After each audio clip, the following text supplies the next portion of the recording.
صلى عليك الله يا ابن عبد الله أحمد حبيبنا عليك السلام. محترم مکرم سامعین کرام،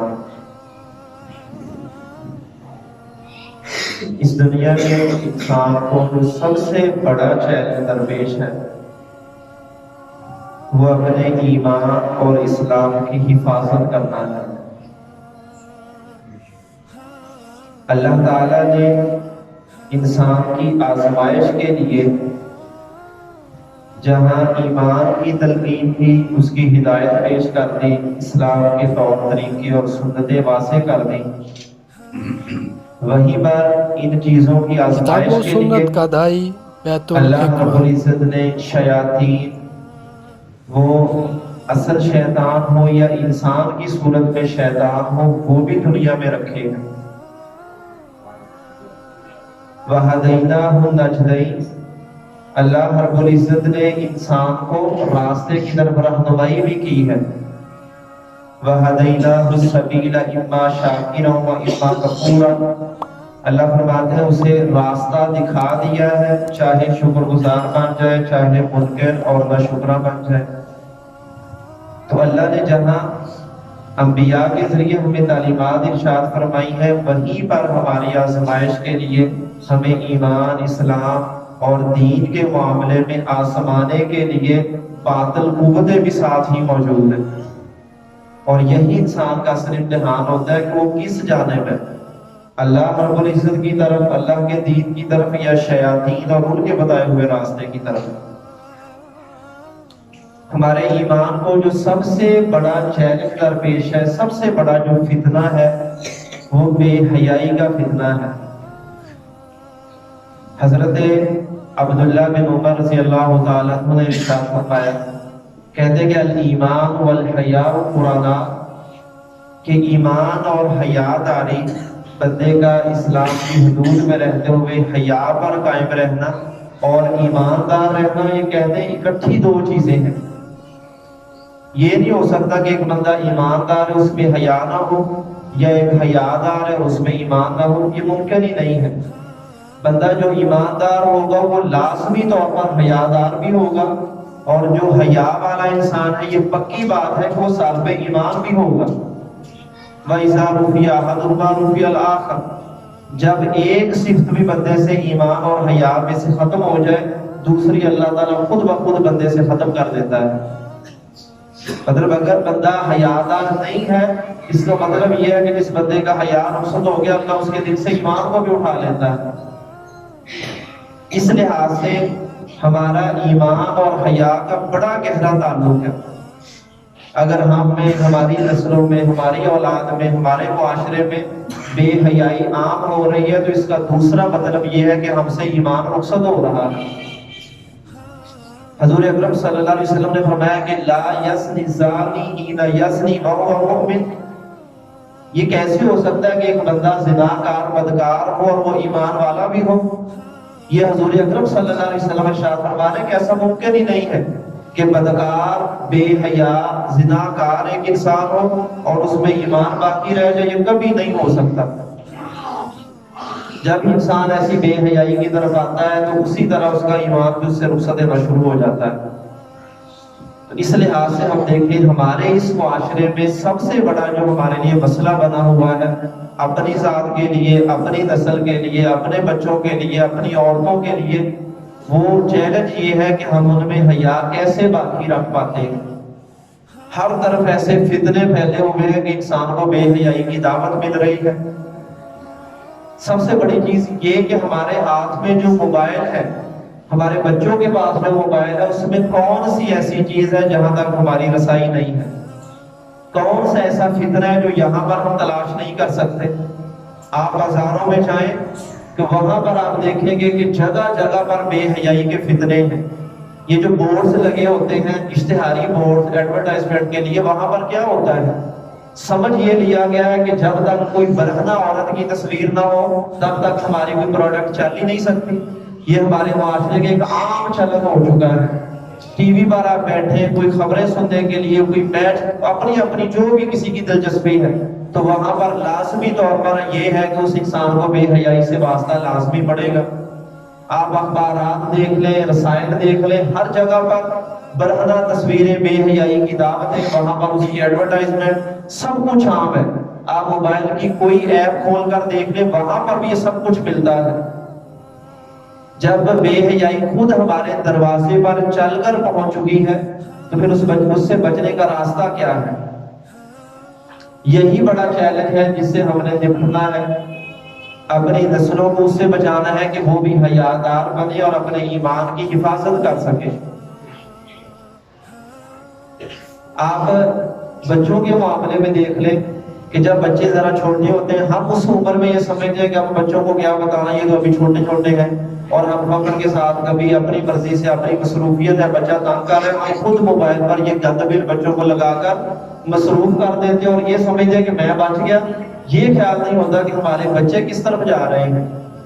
فخر کے ساتھ کئی والدین کے منہ سے سنا یہ باتیں سنی، فخر سے کہتے ہیں میرے بیٹے فلاں فلاں گانا سن کے دیکھو، اسے سارا یاد ہے، اسے فلاں فلاں اداکاروں کے نام پوچھ لو، اس کو سارے یاد ہے، اسے فلموں کے نام پوچھو۔ بڑی مطلب اپنی طرف سے خوشی کے ساتھ یہ اظہار کرتے ہیں، لیکن رونا یہ ہے، کسی کو یہ خیال نہیں آتا کہ یہ ہم اپنی اولاد کو کدھر لے کر جا رہے ہیں۔ کیا یہ خیر کا راستہ ہے کہ اللہ رب العزت کی طرف، رضامندی کی طرف ہمیں لے کر جا رہا ہے، یا یہ وہ تباہی کا راستہ ہے کہ جب بچے کوئی بڑا کارنامہ کر دیں تب ہماری آنکھیں کھلتی ہیں؟ پھر والدین کہتے ہیں کہ بچوں میں حیا نہیں ہے، بچوں میں شرم نہیں ہے، بچے والدین کا احترام نہیں کرتے، انہیں پتہ نہیں ہے کہ کہاں پر کیسے بات کرنی ہے۔ اس کی وجہ یہی ہے کہ جب ہم بچپن میں فکر نہیں کرتے، وہ عادتیں پختہ ہوتی ہوتی ان کو برائی کے راستے پر پکا کر دیتی ہیں۔ پھر آپ واپس لوٹانا بھی چاہیں، پھر آپ واپس نہیں لوٹا سکتے۔ اس لیے شروع سے، ابتدا سے بچوں کی فکر کریں، بلکہ اس سے بھی پہلے ضروری ہے کہ اپنے آپ کو انسان حیادار بنائے۔ جب والد میں، والدہ میں، بڑوں میں، چچا تایا میں، دادا دادی میں، ان میں یہ خصلتیں ہوں گی تو بچے ان سے دیکھ کر ہی اپنی تربیت پائیں گے۔ جب ہر بات میں خیر کا کلمہ کہیں گے، برائی سے خود رکیں گے، بچے دیکھ کر سمجھیں گے کہ بھائی یہ کام درست نہیں ہے۔ کیوں نہیں ہے؟ کہ ہمارے ابو نے، امی نے اس بات کو غلط سمجھا ہے، وہ کبھی ایسا نہیں ہم نے کرتے دیکھا، وہ اس سے روکتے ہیں۔ لیکن جب خود والد بچوں کے سامنے یہ کارنامے کرتا ہے تو بچے نے اس والد کو دیکھ کر ہی تربیت پانی ہے۔ اس لحاظ سے پھر دیکھیں ہمارے تہوار، کوئی بھی تہوار دیکھ لیں، عیدیں جو ہیں، جو انتہائی مقدس مسلمانوں کے تہوار ہیں، انتہائی مقدس، کہ جن کا تعلق ہے ہی روحانیت کے ساتھ، یعنی خوشی اپنی جگہ پر ہے لیکن خوشی کے ساتھ اس کا ایک روحانی تعلق ہے۔ کہ رمضان جیسا بابرکت مہینہ جب ختم ہوتا ہے تو اس خوشی میں اللہ تعالیٰ نے ایک تہوار عید کا دیا کہ ایک آپ نے اللہ کے سامنے اپنی محنت، اپنی مشقت، اپنی قربانی سب کچھ پیش کیا تو اللہ نے خوشی کا دن دیا، اس وجہ سے کہ اللہ اس کے بدلے میں تمہیں آج انعام عطا فرماتا ہے۔ لیکن ہم نے اس خیر کے 30 دنوں کی محنت، اس ساری محنت کو ایک دن میں بے حیائی کے ذریعے سب کچھ ضائع کر دیتے ہیں۔ ہم سمجھتے ہیں کہ یہ عید کا دن اس لیے ہے کہ یہاں پر ڈرامے، فلمیں، بے حیائی، ناچ گانا یہ ہو، یہ تو قطعاً اسلام کے تصور کے خلاف ہے۔ پھر بڑی عید جسے ہم کہتے ہیں عید الاضحیٰ، وہ ایک بہت اعلیٰ تصور ہے انسان کا اللہ کے لیے قربانی کا جذبہ پیدا کرنا۔ جانور کی قربانی جو ایک علامت ہے، اصل اس میں تصور یہ ہے کہ بندے کے دل میں اللہ کے لیے کسی بھی چیز کی قربانی دینے کا کتنا جذبہ پیدا ہوا ہے۔ وہ اپنے مال کی، اپنی جان کی، اپنی چیزوں کی، اپنی پسند ناپسند کی اللہ کے لیے کتنی قربانی دے سکتا ہے۔ اس کے بعد اللہ تعالیٰ نے یہ خوشی کا دن رکھا کہ انسان کو اس قربانی کے بدلے میں اللہ تعالیٰ نے خوشی عطا کی کہ تمہارے لیے اللہ کی طرف سے انعام ہے۔ لیکن ہم اس دن کو بھی اسی طرح بے حیائی کے کاموں میں صرف کر دیتے اور سمجھتے ہیں کہ پہلے جیسے اللہ نے یعنی آخری روزے تک یا رمضان کے دن تک تو برائی سے روکا تھا، اور عید کو معاذ اللہ ہم نے یہ سمجھ دیا کہ یہ پورا دن بے حیائی کا دن ہے۔ اس سے بڑی اللہ رب العزت کی نافرمانی کیا ہو سکتی ہے؟ پھر یہ دو تہوار تو جو اللہ نے عطا فرمائے، اس کے علاوہ ہم نے کتنے ایسے تہوار ہیں جن کو ہم نے ایسے کاموں کا ذریعہ بنا لیا۔ شادی ایک مقدس رشتے کو جوڑنے کا نام ہے۔ بچہ یا بچی دونوں اللہ کے نام پر ان کے لیے ایک رشتہ حلال قرار پاتا ہے اور وہ پاک دامنی کی زندگی کا آغاز کرنا چاہتے ہیں۔ لیکن اس موقع پر جو بے حیائی کا مظاہرہ ہمارے ہاں ہوتا ہے وہ قطعاً اس کے اصل تصور کو ہی بدل دیتا ہے کہ شادی کی راتوں میں جیسے ڈانس میلے اور پتہ نہیں کیا کیا کچھ ہوتا ہے، اور شادی کے دن میں جیسی نمائشیں ہماری عورتیں کرتی پھرتی ہیں، اس سے کیا سمجھا جاتا ہے کہ یہ دن ایک اچھے رشتے کے آغاز، حلال رشتے کے آغاز کا دن نہیں ہے، بلکہ یہ بے حیائی کی دعوت کا دن ہے۔ تو یہ بھی سراسر ہم نے اس کو اس کے مخالف کر لیا۔ پھر جیسے ابھی 2 دن بعد ویلنٹائن ڈے کے نام سے ایک بے حیائی کا تصور ہمارے یہاں اور وہ بھی پھیل رہا ہے۔ یعنی ہم یہ موقع چاہتے ہیں کہ ہمیں کہاں موقع ملے کہ بے حیائی، فحاشی اور یعنی پھیلے اور ہم اس میں اپنا حصہ ڈال لیں۔ کبھی یہ سوچتے ہیں کہ یہ جو بھی ہم کام کرنا چاہتے ہیں اس کا اللہ اور اس کے رسول کے ہاں اہمیت کیا ہے، وہ ہمیں کس راستے پر لے کر جا رہے ہیں، وہ صراط مستقیم ہے یا شیطان کا راستہ ہے۔ بس ہمیں یہ چاہیے کہ میڈیا بہت بڑا چڑھا کر چیزیں بیان کرتا ہے اور ہمارے پاس اتنی عقل نہیں ہے کہ ہم جان سکیں یہ صحیح ہے یا غلط ہے۔ بس دیکھا دیکھی بھی اتنے لوگ یہ تہوار مناتے ہیں، اس شہر میں یہ ہو رہا ہے، فلاں شہر میں یہ ہے، تو ہم کہتے ہیں ہم بھی دنیا سے پیچھے رہ جائیں۔ رسول اللہ صلی اللہ علیہ وسلم نے ارشاد فرمایا من تشبہ بقوم فہو منہم، کہ جس بندے نے اپنے اعمال میں، اپنے کردار میں، اپنے کاموں میں جس قوم کے ساتھ مشابہت کی ہے، اللہ رب العزت بدلے اس بندے کو اسی قوم کا فرد قرار دے دیتا ہے۔ اب اگر ہماری مشابہت ایسے دنوں میں، ایسے تہواروں میں، ایسے موقعوں پر شیاطین کے ساتھ، بے حیا لوگوں کے ساتھ ہو جائے تو کیا ہم ان میں سے نہیں ہوتے؟ پھر اللہ کیا ہمارا انجام انہی جیسا ہوتا ہے؟ اللہ کے ہاں لکھ دیا جاتا ہے کہ یہ بندہ بھی انہی میں سے ہے، یہ حق والے لوگوں میں سے نہیں ہے۔ اسی وجہ سے رسول اکرم صلی اللہ علیہ وسلم ہر اس برے کام سے کفار کے ساتھ مشابہت سے روکتے تھے جو ہمیں بھی ان جیسا بنا دے۔ جو بھی بری خصلتیں ہیں ان میں رسول اکرم صلی اللہ علیہ وسلم نے کفار، مشرکین، بے حیا سب کی مخالفت کا حکم دیا۔ مثلا دیکھیں چھوٹی چھوٹی باتیں ہیں کہ آپ صلی اللہ علیہ وسلم کو بتایا گیا کہ مجوسی جو لوگ ہیں، مجوسی ایران کے آگ کی پوجا کرنے والے، کہ یا رسول اللہ وہ لوگ اپنی بڑی بڑی مونچھیں رکھتے ہیں اور داڑھی بالکل منڈواتے ہیں۔ تو حضور اکرم صلی اللہ علیہ وسلم نے اس کو اچھا نہیں سمجھا، فرمایا کہ یہ فطرت کے خلاف ہے۔ آپ نے فرمایا کہ تم اپنی داڑھی کو بڑھاؤ اور مونچھوں کو کم رکھو، پست رکھو۔ یہ آپ نے ایک برا فعل دیکھا تو آپ نے اس کی مخالفت کا حکم دے دیا۔ اب دیکھیں اگر ہم اللہ کے نبی کی مخالفت کر کے بالکل دوبارہ مجوسیوں کی مشابہت کر لیں تو پھر ہم کن میں سے ہیں؟ یعنی یہ چھوٹی چھوٹی دیکھنے میں باتیں ہیں لیکن اللہ کے نبی صلی اللہ علیہ وسلم کے فرمان کے مطابق ہمیں دوسری قوم میں شامل کر دیتی ہیں۔ آپ صلی اللہ علیہ وسلم کو بتلایا گیا کہ عورتوں کے مثلا مخصوص جب ایام ہوتے ہیں تب یہودی اپنی عورتوں سے بالکل الگ ہو جاتے ہیں، ان کو ایسے سمجھ لیتے ہیں کہ یہ گھر کا فرد ہی نہیں ہے، نہ ان کے ہاتھ سے کھانا کھاتے ہیں، نہ ان کے پاس بیٹھتے ہیں، نہ ہاتھ ملانا۔ تو آپ صلی اللہ علیہ وسلم نے فرمایا یہ تو غلط بات ہے۔ المؤمن لا ينجس، کہ ایمان والا جو بھی بندہ اس کی حالت جو بھی ہے وہ اصلاً ناپاک کبھی نہیں ہوتا۔ یعنی ایک تو ہے نا کہ اس پر غسل واجب ہے، اس کی حالت ناپاکی والی ہے، اس کا جسم وہ خود ناپاک نہیں ہے، کوئی سمجھے اسے ہاتھ ملا لیا تو وہ بندہ بھی ناپاک ہو گیا۔ ایک مرتبہ حضرت ابو ہریرہ رضی اللہ تعالیٰ کو رسول اللہ صلی اللہ علیہ وسلم کے پاس آئے تو آپ ان کے پاس سے آپ نے سلام کے مسافے کے لیے ہاتھ بڑھایا تو انہوں نے ہاتھ نہیں بڑھایا، پیچھے کیا اور جلدی سے چلے گئے۔ کچھ دیر بعد کیا ہے پھر آ کر سلام لیا۔ آپ نے پوچھا بھئی ابو ہریرہ تمہیں کیا ہوا تھا؟ فرمایا کہ یا رسول اللہ صلی اللہ علیہ وسلم مجھ پر غسل واجب تھا تو میں نے یہ مناسب نہیں سمجھا کہ آپ سے ہاتھ ملاؤں۔ تو آپ صلی اللہ علیہ وسلم نے فرمایا کہ المؤمن لا ينجس، کہ ایمان والا بندہ، یعنی وہ ایک حکمن یہ تھا کہ تم پر غسل واجب ہے، ورنہ وہ اپنی جسامت کے، جسم کے لحاظ سے، اعضاء کے لحاظ سے وہ کبھی ناپاک نہیں ہوتا۔ تو تم اس وقت بھی سلام لیتے کیونکہ حالت نہیں تھی۔ تو آپ کو بتایا گیا کہ یہودی ایسے کرتے ہیں کہ اپنی عورتوں کو ایام میں الگ کر دیتے، نہ ان کے ہاتھ سے کھانا، نہ پینا، نہ ان کے ساتھ اٹھنا بیٹھنا۔ فرمایا یہ سراسر اسلام کے خلاف ہے۔ فرمایا ان سے تعلق بھی رکھو۔ خود حضرت عائشہ فرماتی ہیں کہ اللہ کے نبی ہمارے ہاتھ سے کھاتے پیتے، ساتھ بیٹھتے، حتیٰ کہ میں ساتھ بیٹھی ہوتی تو رسول اللہ صلی اللہ علیہ وسلم میرے ساتھ ہوتے تو اسی حالت میں قرآن پاک بھی پڑھتے۔ تو یہ کیا ہے؟ آپ نے یہودیوں کے برے کام میں ان کے مخالفت کا حکم دیا، اور بہت سارے ایسے اعمال ہیں۔ تو اگر ہم جس قوم کی مشابہت کرتے ہیں ان جیسے بن جاتے ہیں تو پھر گویا ہم کو اللہ تعالیٰ انہی لوگوں میں داخل کر دیتا ہے کہ اس بندے کا اسلام سے کیا تعلق جو اللہ کا حکم نہ مانے، اللہ کے رسول کی سنت نہ مانے۔ اس لحاظ سے جو بھی تہوار ہو، جو بھی مواقع آ جائے، ہمیں فری میں بھی کچھ کیوں نہ مل رہا ہو، اگر وہ اسلام کے حیاداری کے خلاف ہے تو ہمارے لیے قابل قبول نہیں ہے۔ یہ ایک مسلمان کا کردار ہونا چاہیے۔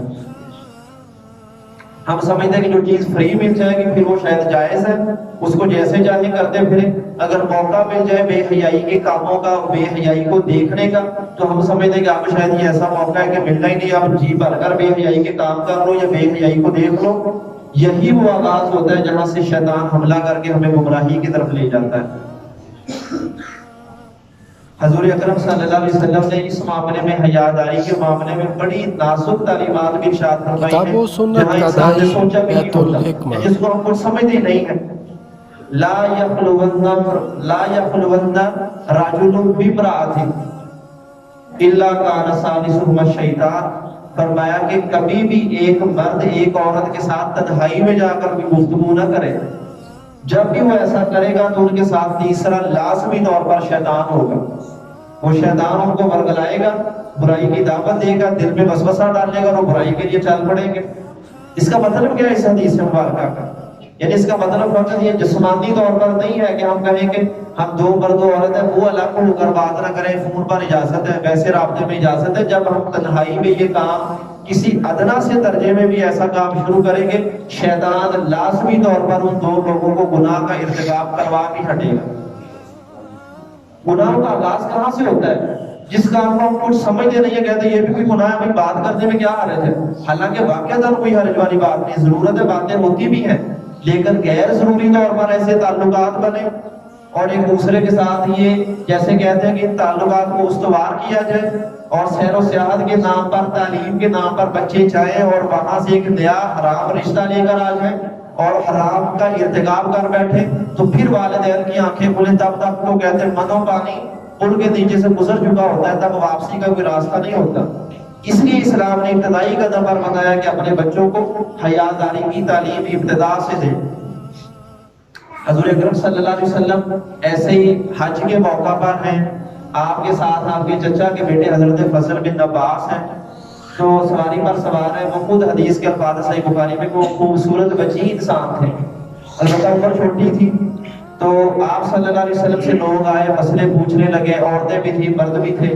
تو اسی دوران قبیلہ فصل قبیلے کی ایک عورت تھی، اس کا بھی پردہ نہیں تھا، وہ حدیث کے الفاظ ہے وہ بھی ایک بچی عورت تھی، وہ آئی تو حضرت فضل بن عباس اس کی طرف گھور کر اس کی طرف توجہ سے دیکھنے لگے۔ جب حضور اکرم صلی اللہ علیہ وسلم کو علم ہوا تو حدیث کے الفاظ ہے آپ نے ان کی ٹھوڈی سے پکڑا اور پکڑ کر دوسری طرف منہ کر دیا کہ بیٹا یہ گناہ کا آغاز یہیں سے ہوتا ہے۔ اب دیکھیں یہ چھوٹی عمر کا بچہ ہے، آپ صلی اللہ علیہ وسلم وحی سے بتا رہے ہیں کہ تربیت کیا ہوتی ہے۔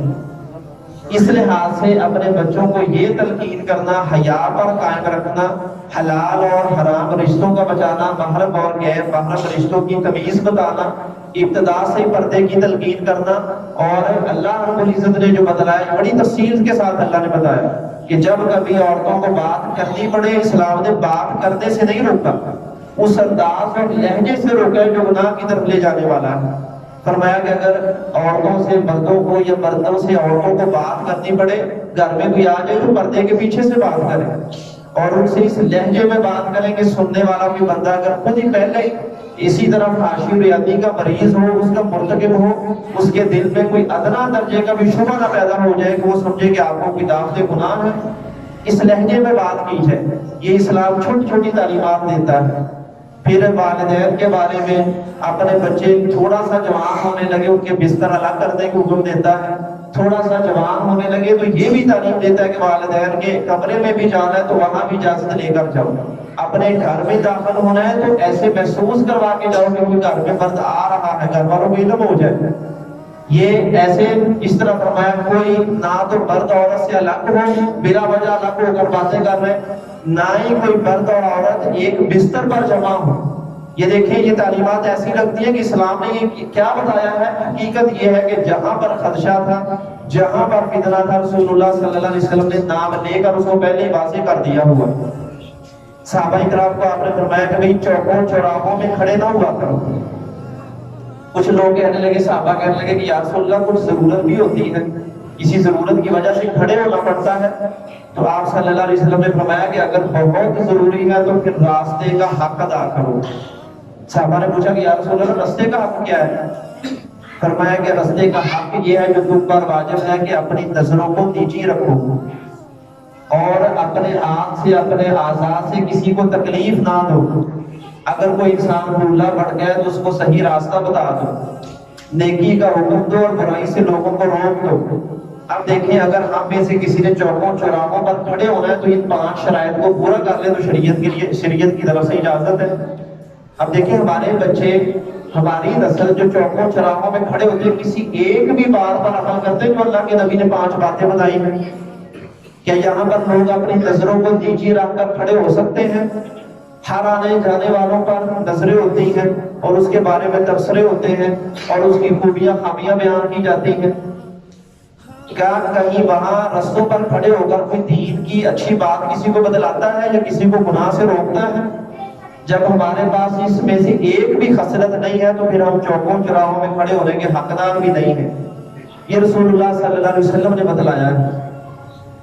ایک موقع پر آپ نے فرمایا کہ اسمعوا لی ستا اسمع لکم الجنہ، کہ مجھے 6 چیزوں کی ضمانت دے دو، میں تمہیں اللہ کی طرف سے جنت کی ضمانت دیتا ہوں۔ ان میں سے ایک آپ نے یہ بات ارشاد فرمائی کہ جب تم آؤ جاؤ کہیں بھی ہو تو اپنی نظروں کی حفاظت کرو، غضوا ابصارکم، اپنی نظروں کی ضمانت دو کہ اسے کچھ غلط نہیں دیکھو گے تو میں تمہیں جنت کی ضمانت دیتا ہوں۔ واحفظوا فروجکم، اپنی شرمگاہوں کی حفاظت کرو۔ مرد ہے یا عورت ہے، سب کے لیے تعلیمات ہے۔ یہ مقصد نہیں ہے کہ مرد تو نظروں کی حفاظت کرے، عورت کے لیے حکم نہیں ہے، یا مرد اپنی شرمگاہوں کی حفاظت کرے، عورت کے لیے نہیں ہے۔ یہ احکام اسلام نے مرد و عورت دونوں کے ارشاد فرمائے ہیں۔ فرمایا کہ جو بھی مجھے ان چیزوں کی ضمانت دے گا میں جنت کی ضمانت دیتا ہوں۔ اب ہم اپنے بارے میں غور و فکر کریں، کیا ہم اللہ کے نبی کے سامنے اس بات کی ضمانت دے سکتے ہیں کہ ہم اپنی نظر سے کچھ غلط نہیں دیکھتے یا اس سے غلطی کا ارتکاب نہیں کرتے؟ اسی طرح اپنی زبان کے بارے میں بھی کہا اس سے ارتکاب نہیں کرتے، بلکہ ایک حدیث مبارکہ صلی اللہ علیہ وسلم نے فرمایا کہ جسم کے ہر عضو میں زنا کا ایک حصہ ہوتا ہے، کہ جس طرح بدکاری اور زناکاری باقاعدہ ایک برا فعل ہے، فرمایا کہ جسم کے اعضاء سے بھی یہ زنا اور بدکاری یہ اسی طرح انسان مرتکب ہوتا ہے جس طرح انسان شرمگاہ سے ہوتا ہے۔ فرمایا کہ ہاتھ میں بھی زنا ہے جب انسان اس کے ذریعے کسی غیر محرم کو چھوتا ہے۔ تمہاری نظر کا بھی زنا اور بدکاری ہے جب اس سے کسی غیر محرم کو غلط نظر سے تم دیکھتے ہو۔ تمہارے ہر جسم کے اعضاء میں زنا اور بدکاری کا ایک حصہ ہے جب اس کو کسی غیر محرم کے ساتھ تم ٹچ کرتے ہو غلط نظر سے یا غلط طریقے سے تم ان کے ساتھ ملتے ہو۔ کہ جس طرح زنا اپنی جگہ پر، بدکاری اپنی جگہ پر اسلام میں برا ترین فعل ہے، اسی طرح اپنے جسم کے اعضاء کے ساتھ زنا کا یہ حصہ پانا بھی اسلام کے برا ترین فعل ہے۔ اس لیے اسلام کی یہ تعلیمات بہت ہی شدت والی ہے کہ حیا اور ایمان اصل میں ایک چیز ہے۔ اگر جسم سے، آنکھوں سے، انسان کی باتوں سے، دل کے خیالات سے جہاں کہیں سے انسان بے حیائی کی طرف جاتا ہے تو اسی قدر اس کا ایمان انسان سے رخصت ہونا شروع ہو جاتا ہے۔ الایمان بضع و ستون، آپ صلی اللہ علیہ وسلم نے فرمایا کہ ایمان کے 60 سے زیادہ شعبے یعنی اس کے حصے ہیں۔ والحیاء من الایمان، اور حیا ایمان ہے۔ پھر ایک موقع پر فرمایا الحیاء کلہ ایمان، کہ حیا کا انسان میں جتنا بھی حصہ پایا جائے وہ سارے کا سارا سب میں ایمان ہے۔ پھر آپ نے فرمایا الحیاء لا یأتی الا بخیر، حیا داری انسان کے اندر ایسا وصف ہے کہ جس بھی بندے میں حیا پایا جائے گا یہ لازمی طور پر بندے کے اندر خیر اور بھلائی کی لے کر آئے گا، کبھی بھی انسان کو گناہ کی طرف نہیں لے جا سکتا۔ یہ حیا کی آپ نے تعریف فرمائی ہے۔ پھر یہ ایسا وصف ہے کہ ہر نبی نے اپنی قوم کو اس بات کی تلقین کی ہے۔ جس طرح عقیدہ توحید ہے اور شرک سے بچنا ہے یہ ہر نبی کی دعوت تھی، اسی طرح حیاداری ایسا وصف ہے کہ اِنَّ مِمَّا أَدْرَكَ النَّاسُ مِنْ كَلَامِ النُّبُوَّةِ الْأُولَىٰ کہ اِذَا لَمْ تَسْتَحْیِ فَاصْنَعْ مَا شِئْتَ۔ آپ نے فرمایا کہ پہلے نبیوں کا جو کلام اللہ نے ہم تک پہنچایا ہے کہ جو کچھ وہ اپنی قوموں کو بتاتے رہے اس میں سے ایک یہ بات بھی ہے کہ بندے جب تو حیا دار نہ رہے، تجھ میں حیا ختم ہو جائے تو پھر اللہ کو تیری پرواہ نہیں۔ اللہ کہتے اب جو چاہتا ہے کر، تم میری نظروں میں تو ایسے ہو چکے کچھ ایسے میرا بندہ ہی نہیں ہے۔ یعنی یہ پہلے سب نبیوں کی یہ دعوت تھی کہ جب انسان بے حیا ہو جائے تو پھر اللہ کو اس کی پرواہ نہیں، اللہ اس کو بے بہار چھوڑ دیتا، جاؤ اب جو کرنا کر، تمہیں میں آخرت کا روز پوچھوں گا۔ اور اسی طرح قرآن پاک میں سورہ نور میں دیکھیں، یہ ساری کی ساری حیا پاک دامنی کی تعلیمات ہیں، اور اسلام نے سخت ترین سزائیں بتائی ہیں ان جرائم کی جو بے حیائی پر مبنی ہے، کہ اگر انسان مرد و عورت غیر شادی شدہ ہے وہ بے حیائی کا ارتکاب کرے، بدکاری کا ارتکاب کرے تو ان کی سزا 100 کوڑے، اور اس کے ساتھ اجازت ہے کہ ان کو اپنے علاقے سے جلا وطن کیا جائے اور ساتھ ان کو یہ جیل کی سزا دی جائے۔ یہ اس لیے تھوڑی نرمی اسلام نے رکھی ہے کہ یہ انسان کا وارا مرد و عورت ہے، لیکن اگر شادی شدہ انسان ہو کر کے جس کو اللہ نے موقع بھی دیا کہ اپنی سبز کو پورا کر سکے، وہ انسان بدکاری کا انتظام کر بیٹھے تو سخت ترین سزا یہ ہے کہ اس انسان کو زندہ زمین میں گاڑ کر پتھر مار کر ہلاک کیا جائے، کہ وہ بندہ حقدار نہیں ہے کہ وہ اللہ کی زمین پر بے حیائی کا یہ کام کر کے زندہ رہنے کا بھی حق پا سکے۔ یہ سخت ترین سزا ہے، اور طریقہ بھی اسلام نے سخت ترین رکھا ہے کہ باقیوں کے لیے عبرت ہو۔ فَاشْهَدْ عَذَابَ وَلْيَشْهَدْ عَذَابَهُمَا طَائِفَةٌ مِّنَ الْمُؤْمِنِينَ، اور اللہ کہتے ہیں کہ جب یہ سزا ملے تو بہت سارے لوگوں کو جمع کر کے یہ سزا دکھائی جائے کہ جو بھی ایسا کام کرے گا اسی سزا کا مستحق ہے۔ یہ اللہ رب العزت ارشاد فرماتے ہیں کہ بے حیائی کا اسلام میں کوئی مقام نہیں ہے، بے حیائی کا ادنا درجے پر بھی اسلام نے کوئی انسان گوارا نہیں کیا کہ انسان بے حیا بن کر زندگی گزارے۔ وہیں پر اللہ تعالیٰ فرماتے ہیں ان الذین یحبون ان تشیع الفاحشۃ فی الذین آمنوا لهم عذاب علیم فی الدنیا والآخرہ، کہ جو لوگ، یعنی یہ اللہ نے بتایا کہ جو بے حیائی کریں، بلکہ اس سے پہلے درجے پر اللہ تعالیٰ نے فرمایا کہ جو لوگ یہ پسند کرتے ہیں کہ ایمان والوں میں بے حیائی پھیل جائے، یعنی بے حیائی کرتے نہیں ہیں فقط چاہتے ہیں، تو اس بات پر بھی اللہ تعالیٰ فرماتے ہیں جو لوگ یہ پسند کرتے ہیں کہ اہل ایمان میں بے حیائی پھیلے، تو ان لوگوں کے لیے اللہ تعالیٰ نے دنیا اور آخرت دونوں جگہ پر دردناک عذاب تیار کیا ہے۔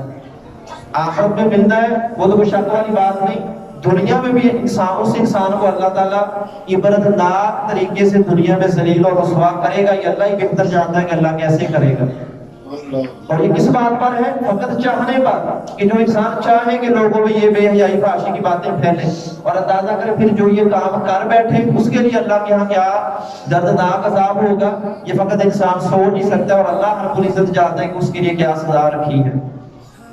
اس لحاظ سے حیاداری یہ اسلام کا ایک بنیادی وصف ہے، یہ ہر انسان میں ہونا چاہیے، اپنے بچوں میں پیدا کرنا چاہیے، اپنی نسلوں میں پیدا کریں، اور کوشش کریں کہ اپنے معاشرے کو بھی ایسے پاک صاف اور پاک دامن بنائیں۔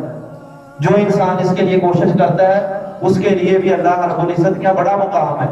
حضرت عثمان رضی اللہ تعالیٰ عنہ کے بارے میں ایک لمبی روایت ہے، آپ صلی اللہ علیہ وسلم نے فرمایا تھا ایک موقع پر وہ آئے تو آپ نے ان کو دیکھ کر اپنا مطلب پنڈلی تکی تھی آپ نے ڈھانپ لی، اور پوچھنے پر بتایا مطلب حیا ایسا وصف ہے اللہ کے ہاں کہ آپ نے فرمایا کہ ان حضرت عثمان کی حیاداری کی وجہ سے اللہ رب العزت کے فرشتے بھی ان سے حیا کرتے ہیں، اور اس وجہ سے رسول اللہ صلی اللہ علیہ وسلم فرماتے ہیں کہ پھر میں کیوں نہ اس بندے کا حیا کروں، اس سے شرم کیوں نہ کروں۔ مطلب یہ اعلیٰ ترین وصف ہے کہ آپ صلی اللہ علیہ وسلم بھی اس بندے کا لحاظ کرتے ہیں جو شرم و حیا والا ہے۔ اور یہ حیا انسان سے جب رخصت ہو جاتا ہے، جب تک حیا موجود ہے تو انسان گناہوں سے رکا رہتا ہے، وہ گناہ کرنا بھی چاہتا ہے تو یہ سوچتا ہے کہ یار میں اچھا نہیں لگوں گا میں یہ کام کروں، مجھے زیب نہیں دیتا کہ میں یہ کام کروں۔ جس طرح لوگ کہہ دیتے ہیں نا کہ لوگوں کے تصور بنا ہوتا ہے، کہتے ہیں بھائی تم نے داڑھی رکھی، داڑھی رکھ کر یہ گناہ کر رہے ہو، وہ اصل میں اس کے پیچھے یہ تصور ہوتا ہے، لوگ سمجھتے ہیں یہ ایک ایماندار انسان ہے جو ایک سنت کو پورا کر رہا ہے، وہ نمازی ہے، با کردار ہے، نیک گھرانے کا ہے، تو لوگوں کا تصور یہ ہوتا ہے کہ یہ بندہ وہ بری حرکت نہیں کر سکتا۔ اسی طرح حیادار انسان کے بارے میں بھی یہ تصور ہوتا ہے کہ ایک بندہ با حیا ہو تو وہ گناہ نہیں کرتا، اللہ کی نافرمانی نہیں کرتا، بے حیائی کے کام کا ارتکاب نہیں کرتا۔ لیکن جب بے حیا رخصت ہو جائے، بے حیائی آ جائے تو پھر انسان کو کوئی پرواہ نہیں ہوتی کہ میں کیا کر رہا ہوں اور کون مجھے دیکھ رہا ہے کون نہیں دیکھ رہا، کیونکہ اللہ کے فرمانے کے مطابق اللہ بھی اس کی پرواہ چھوڑ دیتا ہے، اور اس کے دل سے ایمان ویسے رخصت ہو جاتا ہے، شرم اور حیا رخصت ہو جاتا ہے، پھر اسے پرواہ ہی نہیں ہوتی کہ میں کیا کرتا ہوں۔ یہ گویا اللہ کی طرف سے ایک عذاب ہوتا ہے کہ اللہ اس کی واپسی کا راستہ بھی بند کر دیتا ہے۔ اور اس کو بندہ بڑھتا جاتا ہے، بے حیائی کا ارتکاب کرتا جاتا ہے، اور ایک وقت آتا ہے کہ اللہ کی طرف سے اچانک پکڑ ہوتی ہے اور پھر بندہ اللہ کے عذاب میں گرفتار ہو جاتا ہے۔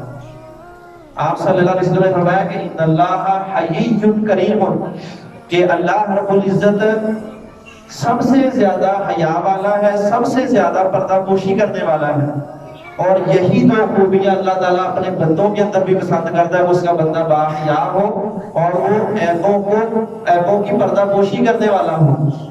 اسی طرح گناہوں کو جو ہے نا کہ انسان بے حیائی کا ایسا ارتکاب کر بیٹھے کہ وہ اسے کسی کا حیا ہی نہ رہے، یہ علامات قیامت میں سے ہے، اور ان بندوں کی نشانی ہے کہ جن پر اللہ کی طرف سے قیامت واقع ہوگی۔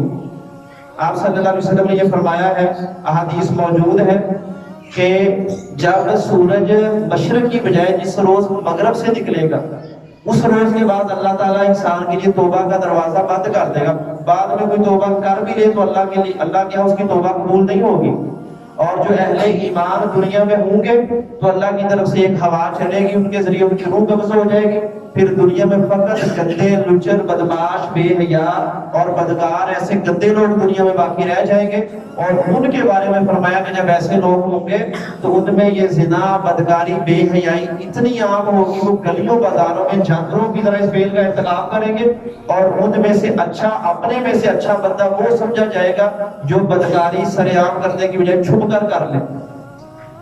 اگر ہمارے اندر یہ اوصاف آ جائے تو پھر ہم میں اور جن پر قیامت آنے والی برے لوگوں پر، ان میں اور ہم میں فرق کیا رہ گیا؟ اس لیے اللہ تعالیٰ فرماتے ہیں کہ جب بے حیائی آ جائے پھر بندے کو کوئی پرواہ نہیں ہوتی کہ مجھے کوئی دیکھتا ہے یا نہیں دیکھتا، لوگ اس کو اچھا سمجھتے ہیں کہ نہیں سمجھتے، اس فعل کا انجام کیا ہوگا؟ تو وہ وقت آنے سے پہلے انسان کو حیا اپنے اندر باقی رکھنا چاہیے۔ جب تک حیا ہے انسان ایماندار ہے، جب حیا رخصت ہو گیا اس کا ایمان بھی رخصت ہو گیا، یہ رسول اللہ صلی اللہ علیہ وسلم کا فرمان ہے۔ اللہ تعالیٰ ہمیں حیادار بننے کی توفیق دے، حیا کا مذہب ہمارے اندر بھی پیدا فرمائے، اپنی نسلوں کی اس حیا پر تربیت کرنے کی توفیق دے، اور ہر اس فتنے سے محفوظ فرمائے جو ہمیں بے حیائی کی طرف لے جانے والا ہے۔ وآخر دعوانا ان الحمد للہ رب العالمین۔